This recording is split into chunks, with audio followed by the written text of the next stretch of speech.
देव भगवान की जय। प्यारे कृष्ण कन्हैया लाल की जय। श्री लिंग महापुराण 39वां अध्याय पूर्व भाग चल रहा है। सतयुग, त्रेता युग तथा द्वापर युग का वर्णन। द्वापर में वेद संहिता के विभाजन का एवं कल्प भेद से विविध पुराणों के अनुक्रम का वर्णन। नंदीश्वर बोले, हे सनत कुमार, इंद्र का कथन सुनकर मेरे पिता महामुनि शिलाद ने दोनों हाथ जोड़कर देवेश इंद्र को प्रणाम किया और उनसे पुनः पूछा। शिलाद बोले, हे भगवन, हे शक्र, हे सर्वज्ञ, हे सर्वदेव नमस्कृत, हे सचीपते, हे जगन्नाथ, हे सहस्राक्ष, हे महेश्वर, भगवान पद्मयोनि ने युग धर्म किस प्रकार कल्पित किए, आप इस विषय में सब कुछ मुझ शरणागत को बताने की कृपा करें। शैलादि बोले, हे सनत कुमार, महात्मा शिलाद का यह वचन सुनकर इंद्र ने जैसा देखा था उन युग धर्मों का विस्तार से वर्णन करना प्रारंभ किया। इंद्र बोले, हे मुनि, आदि में सतयुग, फिर त्रेता युग, द्वापर तथा कलयुग, यही 4 युग होते हैं। ऐसा आप संक्षेप से जान लीजिए। सतयुग को सत्वगुण रूप, त्रेता युग को रजोगुण रूप, द्वापर युग को रज तमगुण रूप और कलयुग को तमोगुण रूप जानना चाहिए। इस प्रकार विभिन्न युगों में अलग अलग युग वृत्ति होती है। सतयुग में ध्यान, त्रेता युग में यज्ञ, द्वापर में भजन तथा कलयुग में विशुद्ध दान को श्रेष्ठ कहा गया है। वह सतयुग 4000 दिव्य वर्षों के प्रमाण वाला है। उसकी संध्या 400 दिव्य वर्षों की होती है तथा उसका संध्यांश भी उसी प्रकार 400 दिव्य वर्षों का होता है। हे शिलाद, हे सुब्रत, इस सतयुग में प्रजाओं की आयु 4000 मनुष्य वर्ष के बराबर जानना चाहिए। सतयुग तथा इसके संध्यांश बीत जाने पर समग्र युग धर्म का एक चरण घट जाता है। पुनः उत्तम त्रेता युग प्रवृत्त होता है जो 3000 दिव्य वर्षों का होता है। सतयुग के आधे प्रमाण के बराबर द्वापर को जानिए तथा उसके आधे के बराबर कलयुग का प्रमाण कहा जाता है। हे मुने, उसी तरह त्रेता युग की संध्या 300 दिव्य वर्ष, द्वापर की संध्या 200 दिव्य वर्ष तथा कलयुग की संध्या 100 दिव्य वर्ष की होती है। सभी का संध्यांश भी संध्या काल के समान ही जानना चाहिए। प्रत्येक कल्प में आने वाले युगों में यही स्थिति होती है। सनातन धर्म आरंभ के सतयुग में 4 चरणों वाला, त्रेता में 3 चरणों वाला, द्वापर में 2 चरणों वाला तथा कलयुग में मात्र 1 चरण वाला होकर अधिष्ठित रहता है। सतयुग में स्त्री पुरुष के संयोग से उत्पत्ति होती है तथा उनकी वृत्ति मधुर रसों से संपन्न होती है। उस युग में समस्त प्रजाएं सभी प्रकार के आनंदों एवं भोगों से पूर्ण तृप्त रहती हैं। उनमें अधमता तथा उत्तमता का कोई भेद नहीं रहता और सभी प्रजाएं शुभ लक्षणों से संपन्न रहती हैं। उस सतयुग में वे प्रजाएं समान आयु, सुख तथा रूप वाली होती हैं। उनमें परस्पर द्वेष, द्वंद्व एवं अवसाद नहीं रहता है, अपितु वे एक दूसरे से प्रेम करती हैं। सतयुग में वे प्रजाएं घर का आश्रय न लेकर पर्वतों तथा समुद्रों के सानिध्य में निवास करती हैं। सभी लोग शोक रहित, पराक्रम संपन्न एवं एकांत प्रिय होते हैं। कृतयुग में वे प्रजाएं निष्काम कर्मों में प्रवृत्त रहने वाली तथा सदा प्रसन्न मन वाली होती हैं। वे कर्मों के पाप और पुण्य की भावना से रहित होती हैं। उस समय वर्णाश्रम व्यवस्था रहती है किंतु वर्ण संकर दोष विद्यमान नहीं रहता है। हे द्विज, कालयुग में त्रेता युग में रसों का प्रादुर्भाव समाप्त होने लगता है। उस युग में सिद्धि के नष्ट हो जाने पर अन्य सिद्धि उत्पन्न होती है। जल की अल्पता हो जाने पर भगवान मेघात्मा गर्जन युक्त मेघों के माध्यम से जल बरसाते हैं और एक बार में ही उस वृष्टि से पृथ्वी तल के संयुक्त हो जाने पर वृक्ष उत्पन्न हो जाते हैं। इस प्रकार वे वृक्ष ही प्रजाओं के ग्रह रूप बन जाते हैं। उन प्रजाओं की संपूर्ण वृत्ति तथा उपभोग उन्हीं वृक्षों पर आश्रित रहता है।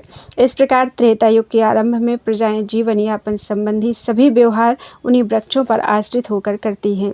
तत्पश्चात अधिक समय बीतने पर उनकी बुद्धि विपर्य से उन प्रजाओं में अकस्मात राग तथा लोभ से युक्त भाव उत्पन्न हो जाते हैं। उन प्रजाओं में उस समय उत्पन्न उस विपर्य के कारण उनके ग्रह संख्यक सभी वृक्ष नष्ट हो जाते हैं। तब उन वृक्षों के नष्ट हो जाने पर मैथुन से उत्पन्न वे प्रजाएं भ्रमित हो जाती हैं। इसके बाद सत्य का चिंतन करने वाले वे प्रजागण उस सिद्धि का फिर से ध्यान करते हैं। इस प्रकार ध्यान के फलस्वरूप उनके गृह संज्ञक वे वृक्ष फिर से उत्पन्न हो जाते हैं। वे वृक्ष प्रजाओं के लिए वस्त्र, भूषण तथा नानाविध फल उत्पन्न करते हैं। उनके लिए उन वृक्षों के पत्ते पत्ते में गंध, वर्ण, रस से युक्त, शक्तिवर्धक तथा अमाक्षिक अर्थात मक्षिका रहित मधु पैदा होता है। उसी मधु से प्रजाएं सुखपूर्वक सदा जीवन यापन करती हैं और वे उसी सिद्धि से संताप रहित होकर सर्वदा हृष्ट पुष्ट रहती हैं। तत्पश्चात कालांतर में वे प्रजाएं पुनः लोभ के वशीभूत होकर बलपूर्वक उन वृक्षों अथवा माक्षिक मधु का हरण करती हैं।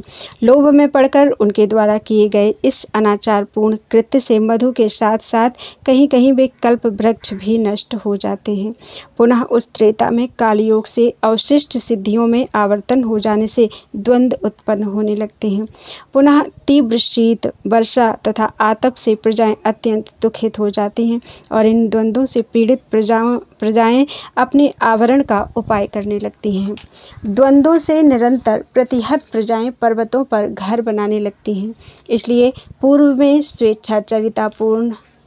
स्वेच्छाचारितापूर्ण वे प्रजाएं जो बिना घर के रहती थीं पुनः अपने अनुकूल तथा सुविधाजनक घरों में रहने लगती हैं। मधु के साथ उन कल्प वृक्षों के भी नष्ट हो जाने पर पुनः उन द्वंद्वों के प्रति उपघात करती हुई वे प्रजाएं जीविकोपार्जन का उपाय सोचने लगती हैं। वे प्रजाएं पुनः जब विवाद से व्याकुल तथा भूख एवं प्यास से पीड़ित हो जाती हैं तब त्रेता युग में उनमें सिद्धि का प्रादुर्भाव पुनः होता है। उनके लिए कृषि कार्य को पूर्णतः सिद्ध करने वाली दूसरी अन्य वृष्टि होती है। वृष्टि जनित वे जल आदि नदियों के रूप में परिवर्तित हो जाते हैं। सतत वृष्टि होने से नदियाँ तथा जल के अन्य उद्गम स्थान हो गए। इस प्रकार दूसरे वृष्टि सर्जन में नदियों का प्रादुर्भाव हो गया। इस प्रकार पृथ्वी तल पर जो जल बिंदु गिरे उन जलों तथा भूमि के संयोग से अल्प कृष्ट एवं बिना बोए 14 प्रकार की वन्य तथा ग्राम्य औषधियाँ उत्पन्न हो गईं। ऋतु संबंधी विभिन्न पुष्प, फल, वृक्ष एवं पौधे उग गए। इस प्रकार ये विभिन्न जाति के वृक्ष तथा औषध उत्पन्न हो गए और उस त्रेता युग में प्रजाएं उन्हीं औषधियों से ही अपना जीवन निर्वाह करने लगीं। इसके बाद उन प्रजाओं में हर प्रकार से राग तथा लोभ का उदय हुआ और त्रेता युग के प्रभाव से होने वाली अवश्यंभाविता के कारण वे प्रजाएं नदी क्षेत्रों तथा पर्वतों का अतिक्रमण करने लगीं और वृक्ष, गुल्मों एवं औषधियों का बलपूर्वक पुनः हरण करने लगीं। उनके इस विपरीत आचरण से 14 प्रकार की औषधियाँ विनष्ट हो गईं। अब वे औषधियाँ पृथ्वी में समा गईं। ऐसा मानकर भगवान विष्णु ने राजा पृथु के रूप में होकर सभी प्राणियों के कल्याणार्थ पृथ्वी रूप गाय का दोहन किया। उसी समय से हल के फाल से जुती हुई भूमि में यहाँ वहाँ औषधियाँ उत्पन्न होने लगीं। इस तरह अब जीने की इच्छा रखने वाली प्रजाएं प्रयत्नपूर्वक कृषि कार्य करने लग गई। कृषि में प्रयत्नपूर्वक इच्छा रखने के कारण इसे वार्तावृत्ति कहा गया है। त्रेता युग के उस अंतिम काल में इस कृषि को छोड़कर आजीविका का कोई अन्य उपाय नहीं था। उस समय खनित्र आदि के उपयोग बिना ही हाथ से ही खोदकर पर्याप्त जल प्राप्त हो जाता था। उस समय सभी लोग युग प्रभाव के कारण क्रोध के वशीभूत होकर बलपूर्वक एक दूसरे के पुत्र, स्त्री, धन आदि का हरण कर लेते थे।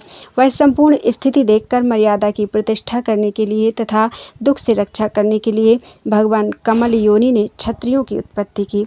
विश्वात्मा भगवान ने अपने तेज से वर्णाश्रम व्यवस्था स्थापित की तथा उन्होंने स्वधर्मानुसार जीविका द्वारा जीवन का निर्माण स्वयं किया।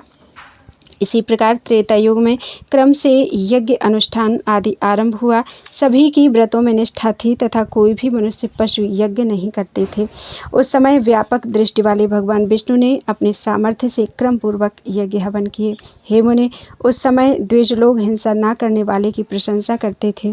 द्वापर में भी लोगों में मन, वचन, कर्म से बुद्धि भेद उत्पन्न होते हैं। कष्टपूर्वक कृषि कार्य भी संपन्न होते हैं। उस समय शारीरिक क्लेशवश सभी लोगों में लोभ वृत्ति, वाणिज्य कर्मों में विवाद तथा चित्त कालुष्य के कारण यथार्थ वस्तुओं के प्रति संदेह उत्पन्न होने लगता है। उस समय शाखाओं के रूप में वेदों का विभाग होता है तथा धर्मों के संकर अर्थात अन्य धर्म की प्रवृत्ति होने लगती है। उस द्वापर में ब्राह्मण आदि वर्णों तथा ब्रह्मचर्य आदि आश्रमों का लगभग विनाश हो जाता है। लोगों में वासना, द्वेष, राग, लोभ तथा मद प्रवृत्त हो जाते हैं। द्वापर आदि कालों में व्यासों के द्वारा एक वेद 4 भागों में विभक्त किया जाता है। ऋक् आदि 4 पादों से युक्त एक वेद संहिता का इस भूलोक में त्रेता आदि कालों में अध्ययन किया जाता है। वही वेद द्वापर आदि कालों में आयु संक्षय के कारण विभाजित कर दिया जाता है। इसके आगे ऋषि पुत्रों के द्वारा अपनी दृष्टि से विभाजन पुनः किया जाता है। दृष्टि विभ्रम मनीषियों ने समान रूप से विभाजित की गई ऋक्, यजुः तथा साम नामक संहिताओं को स्वर वर्णों के भेद से मंत्र और ब्राह्मण भाग के स्वरूप में पुनः अलग अलग विभाजित किया। इस प्रकार मनीषियों ने ब्राह्मण भाग, कल्पसूत्र तथा मीमांसा न्याय के सूत्रों की रचना की। कुछ मनीषी इतने विभाजन को पर्याप्त मानकर इसी पर स्थिरमति हो गए, किंतु अन्य मनीषी इस विभाजन को न्यून मानकर इसके विस्तार में प्रवृत्त हुए। अनेक कल्पों के भेद से इतिहास, पुराण आदि के भी विशिष्ट भेद होते हैं। ब्रह्म पुराण, पद्म पुराण, विष्णु पुराण, शिव पुराण, भागवत पुराण, भविष्य पुराण, नारद पुराण, मार्कंडेय पुराण, अग्नि पुराण, ब्रह्म वैवर्त पुराण, लिंग पुराण, बाराह पुराण, वामन पुराण, कूर्म पुराण, मत्स्य पुराण, गरुड़ पुराण, स्कंद पुराण तथा ब्रह्मांड पुराण, ये उन पुराणों के भेद कहे जाते हैं। इनमें 11वां पवित्र लिंग पुराण द्वापर में विभक्त किया गया है। मनु, अत्रि, विष्णु, हारीत, याज्ञवल्क्य, उष्णा, अंगिरा, यम, आपस्तंभ, संवर्त, कात्यायन, बृहस्पति, पराशर, व्यास, शंख, लिखित, दक्ष, गौतम, साता, तप तथा वशिष्ठ आदि बहुत से मुनि धर्मशास्त्रों का विस्तार करने वाले हैं। अवृष्टि, अकाल मरण, रोग, विघ्न एवं मन वचन कर्म जनित दुखों से निर्वेद उत्पन्न होता है। निर्वेद से उन प्रजाओं के मन में दुखों से छूटने का विचार पैदा होता है। उस विचार से वैराग्य तथा वैराग्य से सांसारिक क्रियाकलापों में दोष दिखाई देने लगते हैं और उन दोषों के दर्शन से द्वापर में ज्ञान उत्पन्न हो जाता है। द्वापर में रजोगुण तथा तमोगुण से युक्त इस प्रकार की वृत्ति कही गई है। आदि सतयुग में एकमात्र धर्म ही सर्वत्र रहता है। वह त्रेता में प्रेरणा से प्रवृत्त होता है। वह धर्म द्वापर में व्याकुल होकर स्थित रहता है तथा फिर कलयुग में नष्ट हो जाता है। इस प्रकार श्री लिंग महापुराण के अंतर्गत पूर्व भाग में चतुर्युग धर्म वर्णन नामक 39वां अध्याय पूरा हुआ। बोलो वृंदावन बिहारी लाल की जय। त्वदीयं वस्तु गोविंदं तुभ्यमेव समर्पितम्।